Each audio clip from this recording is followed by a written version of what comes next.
heroj, Janez. Nima pravice tebi nihče obsojati.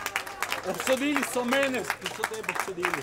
In zgubili bojo. Obsodba nekdanjega premijera na kar 2 leti zapora, ker naj bi neznanega dne na neznanem kraju in na neznan komunikacijski način prejel obljubo nagrade, ne zase, ampak za nekoga, ljudi ni pustila ravnodušnih. Kako naj jaz pojasnim, da neugotovljenega dne nisem bil na neugotovljenem kraju? Pa kako naj jaz pojasnim, da na neugotovljen komunikacijski način nisem prejel obljube nagrade? Mi lahko kdo pove, kako naj se jaz branim? Da se zoper takšne očitke ni mogoče braniti, je le nekaj mesecev pred obsodbo Janše v neki drugi zadevi potrdilo tudi Vrhovno sodišče in zato razveljavilo krivično sodbo. Sodbo, ki je bila izrečena še v medvojnem času. No, očitno stare prakse spet dobivajo domovinsko pravico v Sloveniji.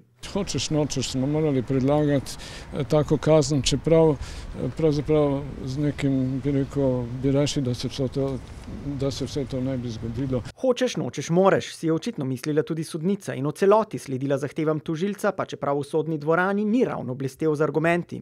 No, saj jih tudi ni mogel imeti, saj ni predložil niti enega konkretnega dokaza, se pravi telefonskega klica oziroma elektronskega pisma ali sporočila, ki bi ga poslal ali prejel Janša. Nič od tega. Sodnica Barbara Klajnšek pa tudi ni znala pojasniti, na koga naj bi Janša sploh vplival, da je bila izbrana Patria. Sodnica je brala sodbo, ki je bila že zdavnaj napisana.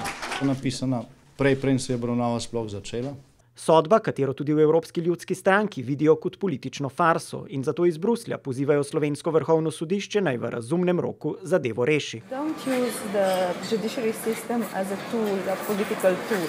When reading the English translation of the judgment of the Patria case, I found the allegations against the president of the SDS, Janez Janša, completely absurd. Čeprav zdaj že zunaj slovenskih meja dvomijo v pošteno in nepristransko sojenje, pa je nekdanji generalni državni tožilec Zvonko Fišer na obsodbo Janše še vedno ponosen. Kot je bil verjetno tudi v bivšem sistemu ponosen, da je uspešno preganjal duhovnike, ker so žrtvam komunističnega zločina postavili križ.